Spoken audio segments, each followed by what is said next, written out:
Hola, ¿qué tal? Mi nombre es César Vides, estudiante de informática. En el día de hoy les voy a explicar acerca de un ejercicio de programación lineal.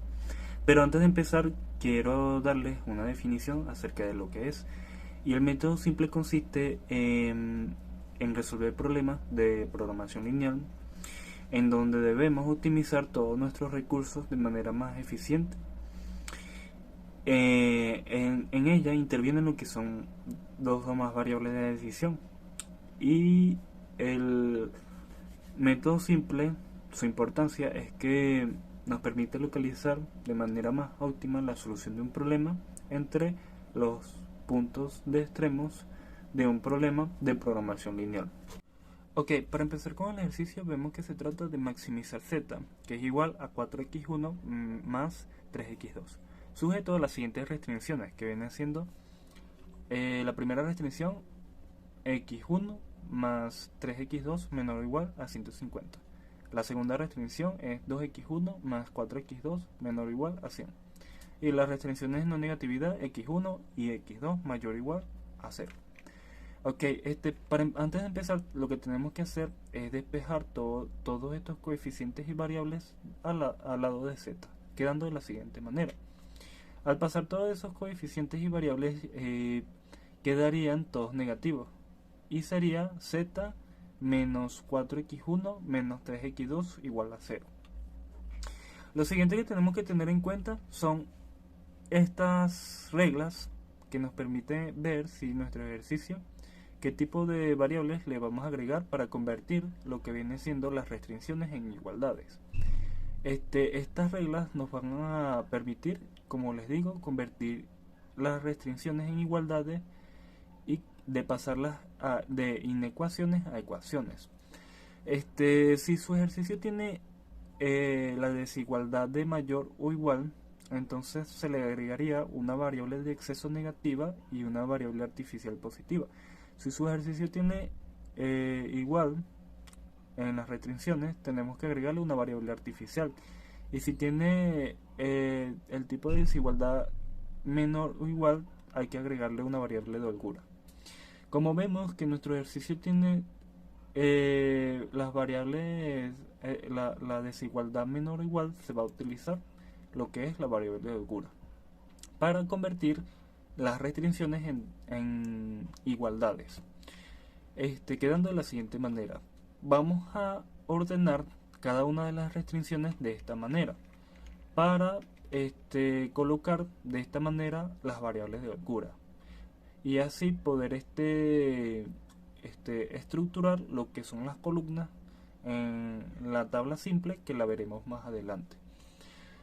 Esta variable de holgura, como les digo, nos va a permitir convertir estas desigualdades en igualdades, que es lo que se tiene que tener en cuenta para resolver el ejercicio.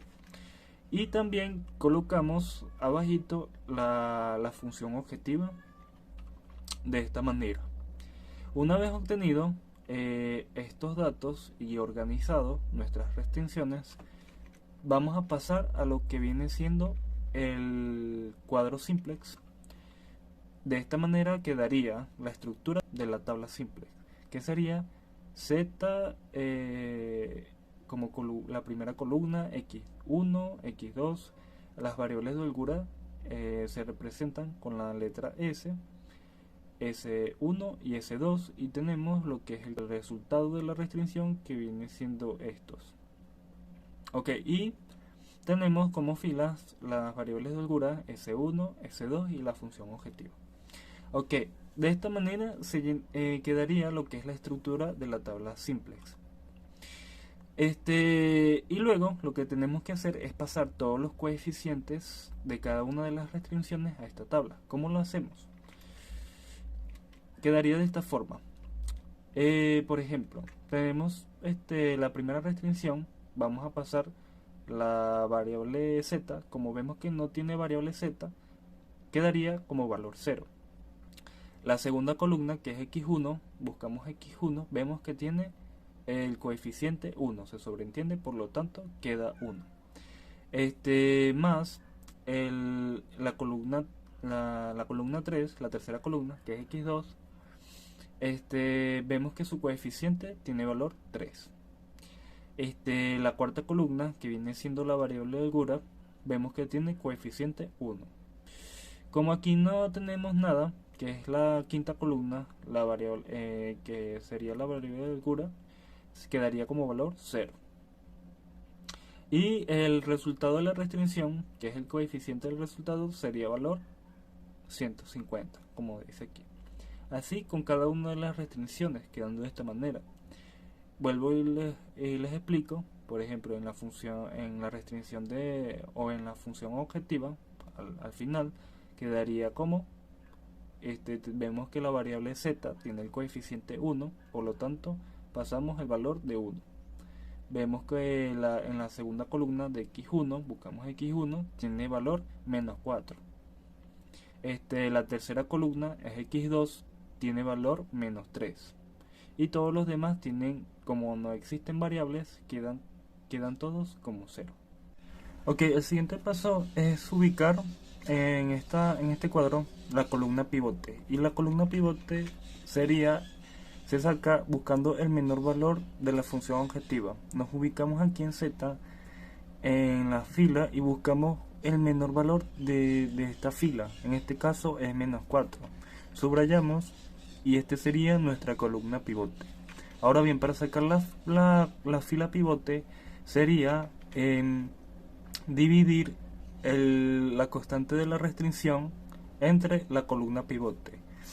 ¿Cómo así? Por ejemplo, buscamos la constante de la restricción entre la columna pivote, que sería 150 entre 1 es igual a 150. En la segunda restricción sería la constante de la restricción, que sería 100, entre la columna pivote, que sería 2, sería 100 entre 2, 50. Una de las reglas que nos dicen es que no podemos utilizar la función objetiva, que es z, para sacar esta operación. Por lo tanto, estas dos serían evaluadas, por lo tanto sería 50, ya que es el menor valor de esta evaluación. Y quedaría la fila S2 como fila pivote. La subrayamos y quedaría así. Ahora bien, esta fila sería la fila saliente, ¿verdad? Y una vez obtenido estas dos, lo que viene siendo la columna pivote y la fila pivote, tenemos que ubicar también el elemento pivote, que en este caso es la intersección de ellos dos, y sería el 2. Bueno, una vez que hayamos tenido identificado la columna pivote y la fila pivote, ¿verdad?, el elemento pivote y la fila saliente, ¿verdad?, procedemos a sacar la fila entrante. ¿Cómo se saca la fila entrante? Dividiendo la fila saliente entre el elemento pivote. Dividimos todos estos valores entre el elemento pivote, que sería 0 entre 2, como lo vemos aquí. 0 entre 2 es igual a 0. 2 entre 2 en el mismo elemento es igual a 1. 4 entre 2 es igual a 2. 0 entre 2 es igual a 0. 1 entre 2 es igual a 1 medio, que sería 0,5. Y 100 entre 2 es igual a 50. Ok. En esta tabla notamos que también, aparte de sacar la fila entrante, ¿verdad?, reemplazamos la variable de holgura por x1, que es de la columna pivote. Ok. Para sacar las demás filas, ¿verdad?, se hace con la siguiente fórmula, que vendría siendo la fila nueva es igual a la fila vieja o la fila saliente menos el coeficiente de la fila vieja, que en este caso es el coeficiente de la fila vieja, por la fila entrante. ¿Cómo así? Por ejemplo, el resultado de la fila 1, de la fila S1, es lo siguiente. Buscamos la fila vieja, ¿verdad?, el primer valor, menos el coeficiente de la fila vieja, que en este caso es 1, por la fila entrante, que en este caso es 0. El valor que dio aquí abajo, 0. Entonces toda esta operación se resuelve y daría como resultado 0. Vamos con el siguiente valor. La fila vieja, 1, por el coeficiente menos el coeficiente de la fila vieja, que en este caso es 1, por la la fila entrante. En este caso, él tiene valor 1. Entonces toda esta operación sería igual a 0. Y así con los demás valores de la fila nueva. Y en la función z, ¿verdad? En la función objetiva, que es z, hacemos la misma operación. Por ejemplo, tenemos la fila vieja, que en este caso sería el valor de la fila vieja, 1, ¿verdad? Menos el coeficiente de la fila vieja, que es menos 4, entre paréntesis, por la fila entrante, que en este caso sería 0. Todo este valor, esta operación tendría como resultado 1. Repetimos la misma operación. La fila vieja, que en este caso es menos 4, menos, como dice aquí, entre paréntesis, el coeficiente de la fila vieja, que en este caso es menos 4, por la fila entrante, que en este caso es 1, por 1. Toda esta operación daría como resultado 0. Y así con los demás valores que van entrando. Ajá. Esto se hace, esta fórmula se hace con el objetivo de convertir, ¿verdad? Todos los valores de la columna donde estaba el valor del el elemento pivote, vea, todos los valores de afuera de esa misma columna, convertirlas en 0. Ok, ya una vez resuelto todos estas operaciones, ¿verdad? Quedaría de la siguiente forma, con cada uno de sus valores. Y para comprobar de que el ejercicio ya está resuelto, ¿verdad? Tenemos que observar que en la variable en la fila z no haya ningún valor negativo.